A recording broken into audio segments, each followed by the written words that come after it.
Boa noite, aos queridos irmãos, a paz do Senhor Jesus a cada um. Eu sou o diácono Lucas, da Assembleia de Deus de Deodoro, afiliado a Marechal Hermes, e estou aqui para trazer uma mensagem de Deus para mim e para a tua vida. Me encontro muito feliz de ter tido essa oportunidade de trazer essa palavra, uma palavra que Deus colocou no meu coração já faz algum tempo e que ela é totalmente cabível e aplicável aos nossos dias atuais.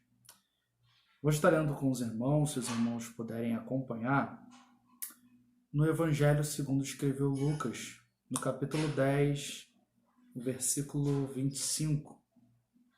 Ele é um texto que é muito conhecido de todos nós, é tema de música, e que todos nós já analisamos esse texto de alguma forma, mas tenho certeza que Deus tem coisas grandes para falar aos nossos corações. A epígrafe do texto diz o seguinte: a parábola do bom samaritano. Versículo 25. E eis que se levantou um certo doutor da lei, tentando-o e dizendo: Mestre, que farei para herdar a vida eterna? E ele lhe disse: Que está escrito na lei? Como leis? E respondendo ele disse: Amarás ao Senhor teu Deus de todo o teu coração e de toda a tua alma e de todas as tuas forças e de todo o teu entendimento, e ao teu próximo como a ti mesmo. E disse-lhe: Respondeste bem, faze isso e viverás.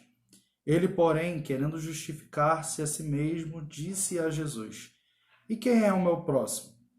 E respondendo, Jesus disse: Descia um homem de Jerusalém para Jericó e caiu nas mãos dos salteadores, os quais o despojaram e, espancando-o, se retiraram, deixando-o meio morto. E ocasionalmente descia pelo mesmo caminho certo sacerdote, e vendo-o, passou de largo. E de igual modo também um levita, chegando àquele lugar e vendo-o, passou de largo. Mas um samaritano que ia de viagem chegou ao pé dele e, vendo-o, moveu-se de íntima compaixão. E aproximando-se dele, atou-lhes as feridas, aplicando-lhes azeite e vinho, e pondo-o sobre a sua cavalgadura, levou-o para uma estalagem e cuidou dele. E partindo ao outro dia, tirou 2 dinheiros e deu-os ao hospedeiro e disse-lhe: Cuide dele, tudo o que demais gastares eu te pagarei quando voltar. Qual, pois, destes 3 te parece que foi o próximo daquele que caiu nas mãos dos salteadores? E ele disse: O que usou de misericórdia para com ele. Disse, pois, Jesus: Vai e faze da mesma maneira. Queridos, nós estamos diante da parábola do bom samaritano. Essa parábola, ela fala muito aos nossos corações, é uma história que Jesus conta no momento em que ele é indagado por um homem sobre quais ações e quais atitudes ele deveria fazer e realizar para alcançar os céus e alcançar a vida eterna. Baseado nisso, o jovem faz essa indagação a Jesus, e Jesus ele não responde diretamente a pergunta desse jovem. Analise o texto e veja que Jesus não responde como ele deve realizar o amor ao próximo. Jesus vai contar uma história e ele vai começar essa parábola falando sobre alguns personagens. A história do bom samaritano está incluída no meio desse texto. O texto ele inicia com essa indagação, com esse encontro de Jesus com este jovem, e tem a história do bom samaritano no meio, mas eu queria nessa noite abrir uma interpretação para mim e para a sua vida, e queria manter como se fosse um título, mas de forma mais espiritual e que fique gravado aos nossos corações, o final desse texto. O texto de Lucas começa no versículo 25 e termina no 37, e nos versículos 36 e 37 é Jesus quem vai fazer a indagação. Jesus ele pergunta qual, pois, destes três te parece ser o seu próximo, né? E a indagação de Jesus para mim, para a sua vida nessa noite, para que a gente comece a entender a parábola do bom samaritano, é para que a gente comece a rever nesse momento de crise, nesse momento de afastamento da igreja, ou melhor dizendo, de afastamento social, de ir até o templo, e nesse momento em que nós não estamos juntos fisicamente, quem é você nessa história? Eu gosto de pensar que esse momento de pandemia, esse momento de caos, esse momento de dor e de aflição tem o seu propósito dentro das ordenanças divinas. Eu e você sabemos que tudo que acontece na vida do cristão, na vida do ímpio, na terra, nos céus e nas águas abaixo da terra, só acontecem ou porque Deus determina e faz, ou porque Deus permite que as coisas aconteçam. Então, esse momento de crise, esse momento de dor e de aflição está no controle e na direção do Senhor. E eu gosto de pensar que Deus permite que nós passemos por esse momento para que a gente comece a dar valor aos momentos de culto. Antes de eu iniciar o texto do Bom Samaritano, eu queria que nós parássemos para pensar nisso, porque muitas das vezes a gente leva o culto ao Senhor, o culto ao Deus vivo, de forma muito superficial. Então a gente chega atrasado no culto, no momento do culto a gente fica andando para lá e para cá, a gente não dá atenção à adoração a Deus. Então eu gosto de pensar que Deus está se utilizando desse momento para que a gente comece a dar valor àquilo que a gente tinha antes. Comece a sentir saudade daquilo que a gente tinha antes, das nossas confraternizações, de estarmos uns perto dos outros, de nós estarmos reunidos na Santa Ceia do Senhor. Então Deus está se utilizando nesse momento, eu gosto de pensar dessa forma, para que nós voltemos um pouco a um tempo atrás, onde a gente se consagrava mais, onde a gente se entregava mais, onde a gente se conectava ao nosso Senhor de forma mais íntima e de forma mais pessoal. Então o convite de Deus é que nesse momento de crise, a gente não permita que o afastamento social e o afastamento de ir para a igreja nos esfrie na fé. Ao contrário, que seja um momento que a gente feche a porta do nosso quarto, entre, ajoelhe e comece a se conectar de fato com o Senhor dos Senhores. Bom, nesse momento Jesus é indagado sobre como aquele senhor, aquele homem deveria fazer para alcançar o reino dos céus. E aí Jesus vai responder ele com essa história. E aí a indagação para mim nessa noite, né, de Jesus para a nossa vida nessa noite, é quem é você nessa história? Quem é você nessa parábola que Jesus contou? Quem é você dentro desse contexto? Para eu pregar nessa noite para a sua vida, eu preciso pregar para mim. Então a indagação, quando eu leio esse texto, quando eu analiso esse texto, quando eu parei para estudar, foi uma indagação direta de Jesus para a minha vida. Quem sou eu nessa história? Bom, Jesus conta a história de que descia um homem de Jerusalém para Jericó. Ele caiu nas mãos dos salteadores, que os despojaram, espancaram ele, se retiraram e deixaram ele meio morto. Ocasionalmente descia pelo mesmo caminho um sacerdote, que viu ele de lado, que viu ele jogado e passou de lado. Depois desse sacerdote passou um levita, que de igual modo olhou e passou direto. Por último vai passar um samaritano, que ele passa por este homem, ele analisa a situação e ele decide agir, ajudar em favor desse homem. Então nós temos aí alguns personagens. Nós temos o homem que foi assaltado, os assaltantes, os ladrões, nós temos o sacerdote, nós temos o levita, nós temos o bom samaritano, nós temos o hospedeiro que recebeu aquele homem. E a pergunta de Deus para você nessa noite é: quem é você nessa história? A história conta de um homem que descia de Jerusalém para Jericó e todas as vezes que a gente interpreta esse texto sobre um homem que vai trilhar um caminho e ele acaba sendo apegado, né? Ele acaba sendo atacado por esses ladrões, a gente vai ter uma certa dúvida de quem seria esse homem.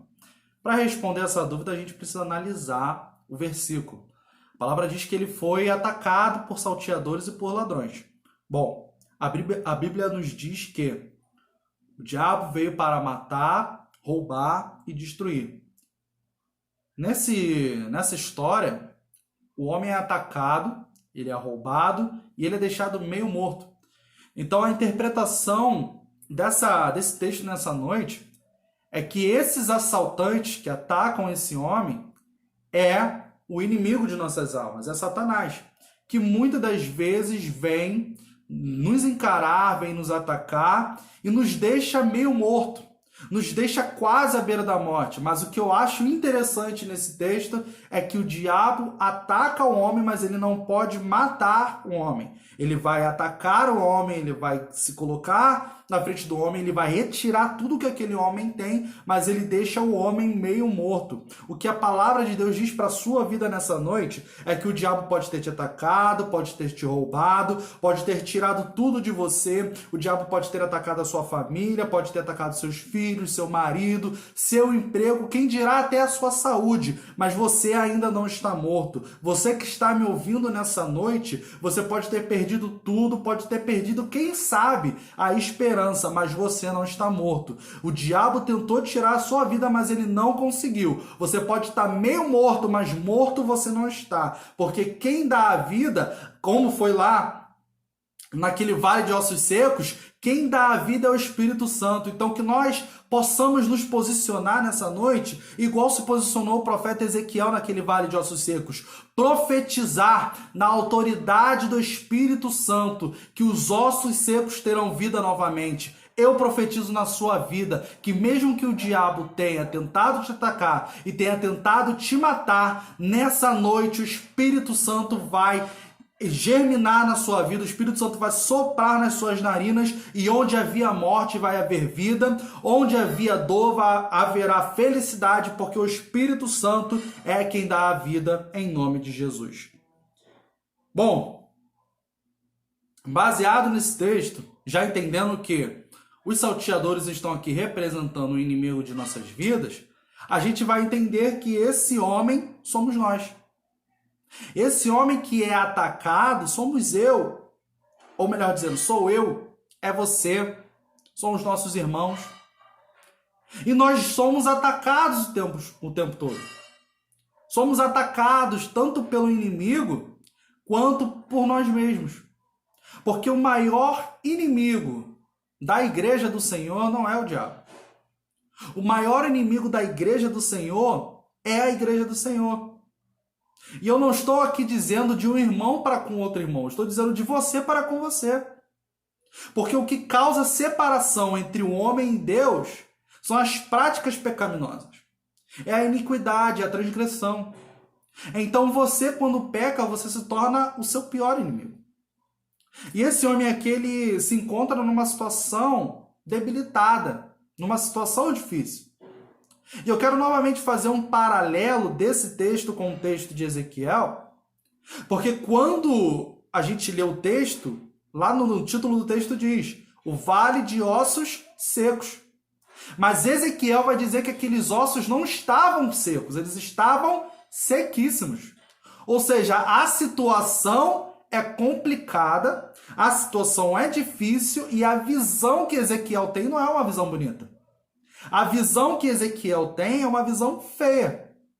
E o que eu entendo com isso é que Deus jamais vai nos revelar coisas bonitas, Deus jamais vai nos revelar lugares bonitos, Deus jamais vai nos levar a caminhos bonitos se a nossa realidade é feia. E eu não estou dizendo realidade, não é onde você vive, não é a sua condição financeira e não é o quanto você é ousado na igreja. O que eu estou falando sobre realidade é a sua posição diante do evangelho. É como você se coloca dentro do evangelho. É como você se coloca na sociedade. Então Deus jamais vai te mostrar coisas bonitas se você vive numa situação pecaminosa, se você vive numa situação que é aterradora, se você vive numa situação em que te coloca como ossos sequíssimos. Deus usa o pecador. Eu sou um pecador. Você é um pecador. Só que existem situações que Deus vai te mostrar a realidade daquilo que você é. Então talvez você esteja se achando profeta, talvez você esteja se achando levita, talvez você esteja se achando sumo sacerdote e quem sabe você está se achando a quarta pessoa da Trindade. Mas a realidade é que Deus vai te mostrar toda vez quem você é. E Deus nunca vai nos levar ou nos mostrar uma situação bonita se a nossa realidade é feia de se ver. Então, primeiro a gente precisa profetizar e nos unir ao Espírito Santo do Senhor numa ação de santificação para que o vale de ossos secos volte a ter vida. Você não entendeu nesse momento? Então eu vou te explicar. A realidade de Deus para você é a seguinte: Ele vai te mostrar o vale de ossos secos, não é para o vale continuar sendo de ossos secos. Deus vai te mostrar o vale de ossos sequíssimos para você se utilizar desse vale de ossos sequíssimos para mudar a sua vida, para mudar a sua história. E quem vai mudar a sua vida é o Espírito Santo, através da ação de Jesus Cristo. Só Jesus Cristo tem poder para transformar a vida do homem. Por isso, nesse momento, Deus está revelando para mim e para você quem nós somos. E nessa história eu me vejo como esse homem. Porque eu vou descer um caminho de Jerusalém para Jericó e eu vou ser atacado não só pelo diabo, mas também por mim mesmo. E a minha realidade não é bonita, eu estou meio morto, eu estou meio frio. Não foi a pandemia que me afastou de Deus, eu já estava afastado de Deus há muito tempo. Não foi a pandemia que me deixou que me impediu de ir para os cultos, era eu que já não ia há muito tempo. Não foi a pandemia que me fez parar de orar, era eu que já não orava há muito tempo. Hoje Deus está nos convidando a encarar a nossa situação. É olhar para a nossa situação e entender. É um vale de ossos secos. É um vaso quebrado. É um homem que está meio morto. Mas eu tenho certeza e eu profetizo na sua vida que mesmo que você seja um vale de ossos secos, mesmo que você seja um vaso quebrado, o Espírito Santo e o bom samaritano está chegando. O bom samaritano está chegando na sua vida. O bom samaritano está chegando na tua história. O bom samaritano está chegando na sua trajetória e ele tem poder para mudar a minha e a sua vida no nome de Jesus. Prosseguindo o texto, a palavra nos fala sobre um sacerdote e sobre um levita. Todas as vezes que a gente ouve uma mensagem sobre o bom samaritano, sejamos sinceros, a gente vai vamos ser tendenciosos a comparar o sacerdote com os pastores das nossas igrejas e o levita com aqueles que adoram nos louvores, na música, nos instrumentos. E aí a gente se aproveita dessa interpretação para machucar as pessoas. Nós nos aproveitamos dessa interpretação para ferir pastores, ferir levitas, ou melhor dizendo, ferir cantores, ferir adoradores. Mas quando o texto fala sobre sacerdote e sobre o levita, nós vamos primeiro entender alguns fatos sobre esse texto. Jesus está respondendo um judeu. E quando Jesus vai responder o judeu, ele vai falar na mesma linguagem que o judeu. Então a história que Jesus está contando para esse judeu ela é ligada diretamente à cultura e ao contexto daquele homem. Então Jesus vai se utilizar de um sacerdote e de um levita para explicar um fato que ele já vem encarando há muito tempo. Jesus, quando ele veio à Terra, ele não veio encarar um sacerdote. Ele não veio encarar um sumo sacerdote, ele não veio encarar os fariseus de forma individual. Jesus ele vai vir na contramão de uma religiosidade que impera em todo o povo judeu. Entenda que Jesus ele nunca vai atacar uma pessoa diretamente. Ele nunca vai atacar uma pessoa independente do seu erro. Ele vai atacar a prática pecaminosa. Ele vai atacar as atitudes erradas que a pessoa comete. Então Jesus ele odeia o pecado, mas ele ama o pecador.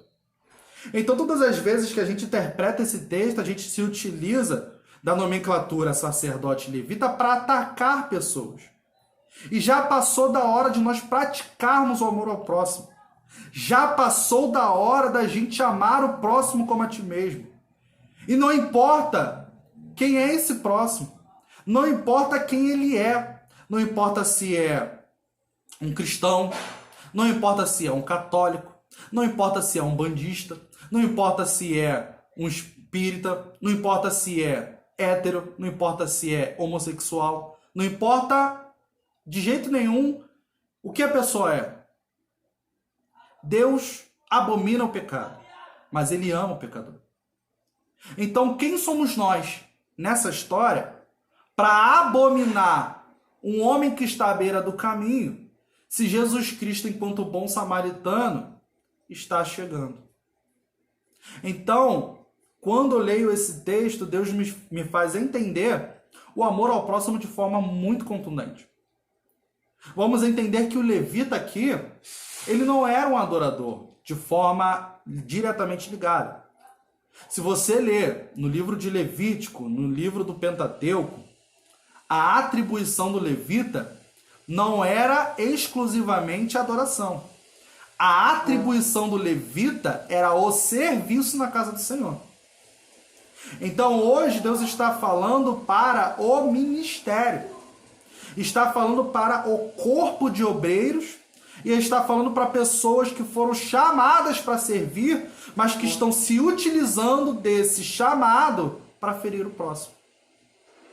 O sacerdote aqui, que também passou de largo, não é um sacerdote, um pastor específico, mas é a religiosidade que no nosso meio e que no nosso tempo atual, na sociedade contemporânea, na igreja moderna, tem machucado, ferido e jogado muitas pessoas do lado de fora.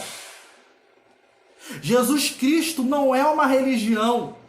Jesus Cristo é Salvador da humanidade. Jesus Cristo não é uma igreja. Jesus Cristo é um cordeiro. Jesus Cristo não é um templo. Jesus Cristo é o noivo. E o noivo vem buscar a sua noiva adornada. Então quem somos nós para ferir essa noiva?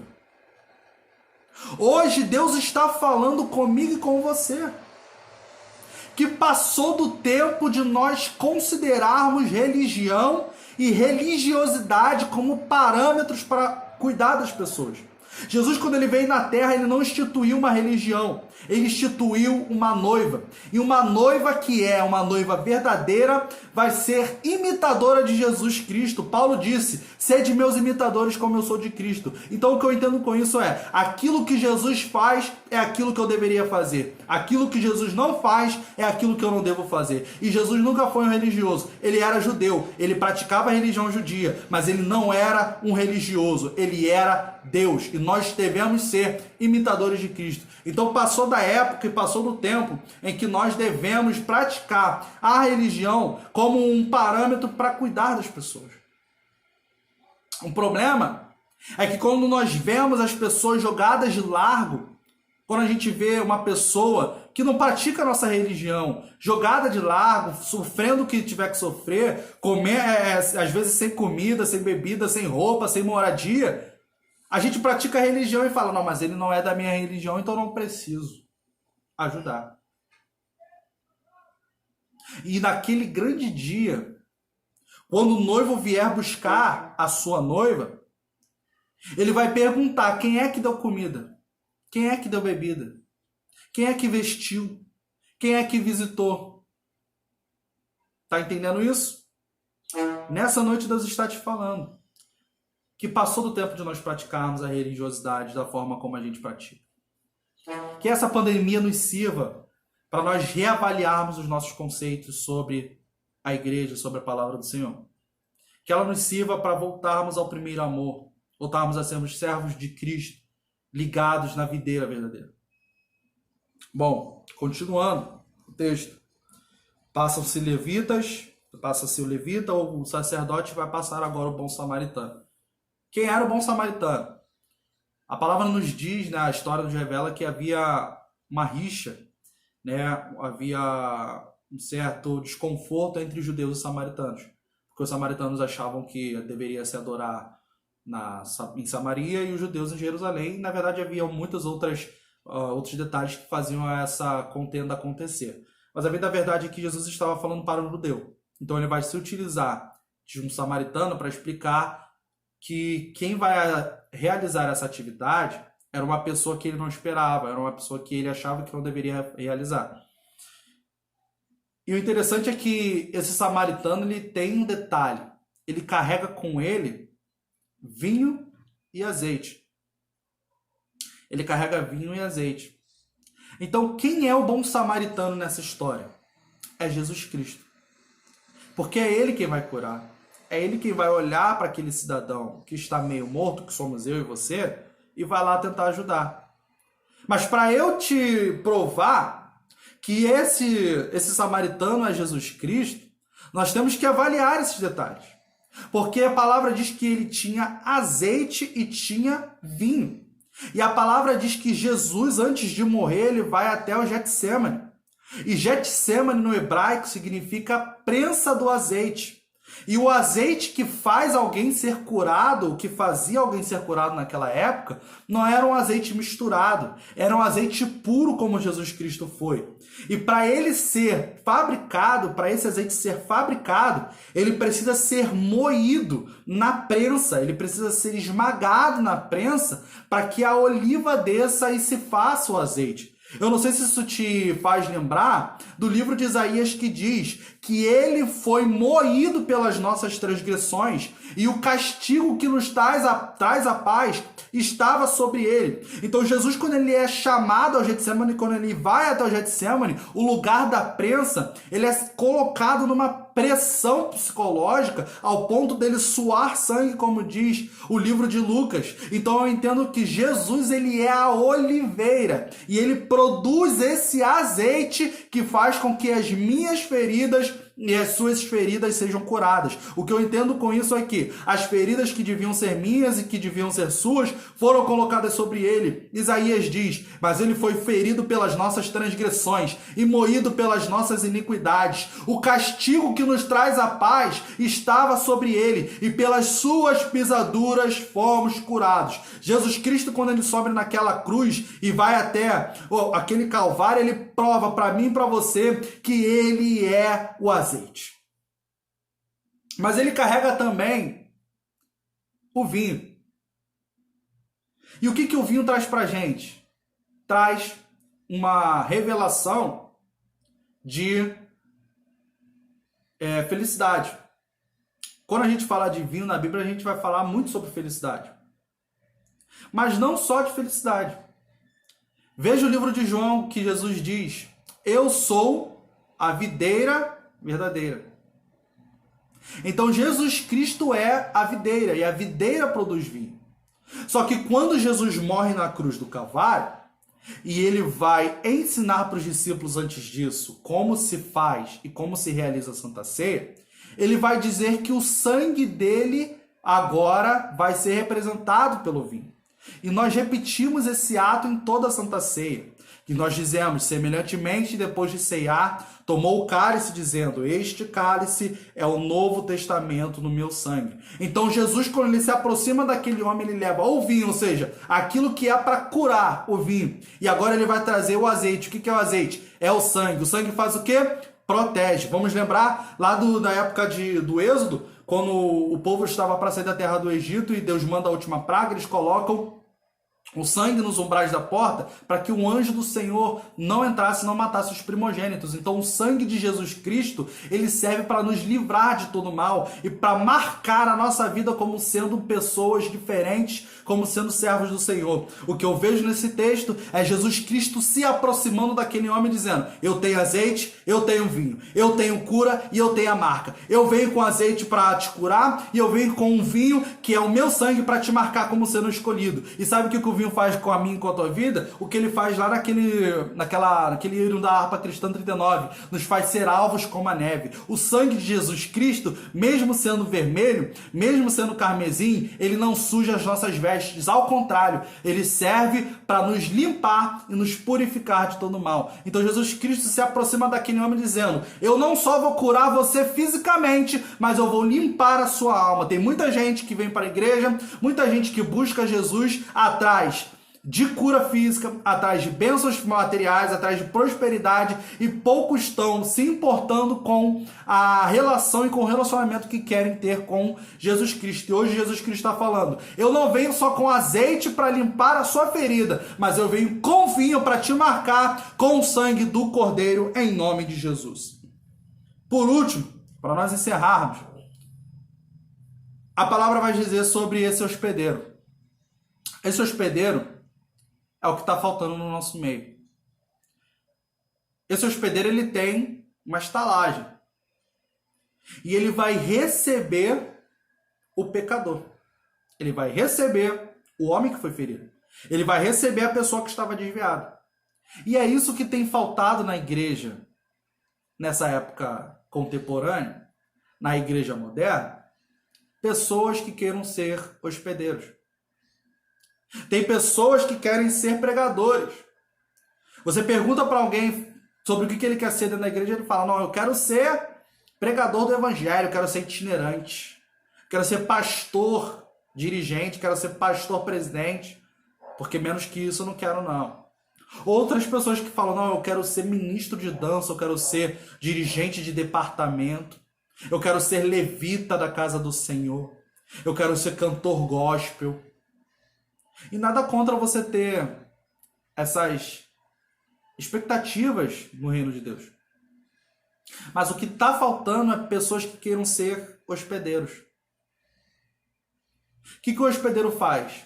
Às vezes o hospedeiro não é nem conhecido. Às vezes a gente nem sabe o nome do hospedeiro. Às vezes a gente nem sabe que tem hospedeiro na casa. Mas quando a gente chega todo quebrado, todo caído, todo ferido, o hospedeiro vem e nos dá um abraço e fala, não, pode deixar que eu resolva a situação. Pode deixar que eu vou te dar um abraço, pode deixar que eu vou cuidar de você. Pode deixar que eu vou te visitar, pode deixar que eu vou fazer. O que está faltando no nosso meio são pessoas que queiram ser hospedeiros. O hospedeiro não julga. O hospedeiro não vai apontar defeito, o hospedeiro não vai apontar pecado, o hospedeiro não vai falar, eu tô santo e você tá errado. O hospedeiro não vai falar, o meu pecado é menor do que o seu. A minha mentira, ela vale menos no reino pecaminoso do que os erros que você comete. O hospedeiro não vai estar preocupado com o erro do outro. O hospedeiro não vai estar preocupado com o que o outro fez ou onde o outro errou. O hospedeiro vai olhar para você e vai falar, não, fica aqui que eu vou te abraçar. Fica aqui que a minha estalagem é a sua estalagem. Fica aqui que o que você fizer aqui, o que você gastar aqui, eu estou suprindo as suas necessidades. O hospedeiro é aquele que não está se importando com a situação do ferido e do meio morto. Ele vai receber dentro da sua casa, independente do que a pessoa fez.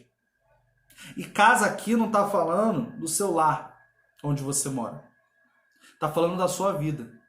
Porque muitas das vezes a gente se coloca num pedestal e acha que nós somos os santos e os mais santos do mundo, que nós somos quase Deus, que somos embaixadores de Cristo na terra e, portanto, somos intocáveis, que quando a gente abre as portas para alguém dentro da igreja e a pessoa vem cheia de carrapicho do mundo, a gente coloca a pessoa para fora achando que a pessoa não vale nada.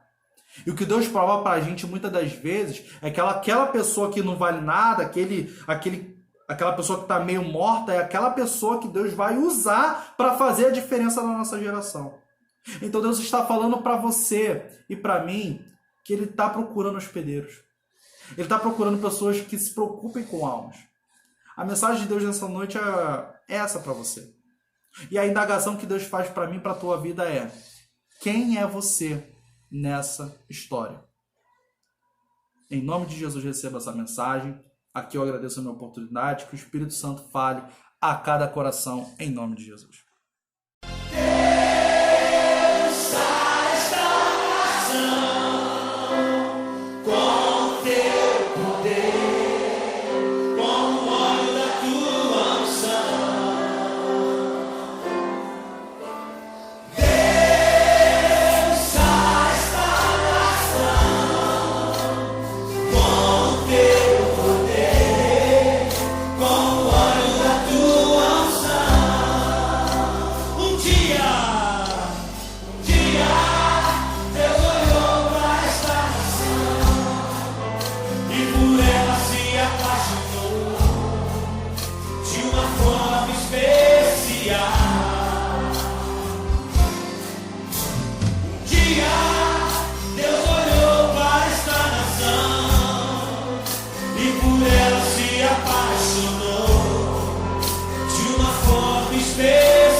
Se apaixonou.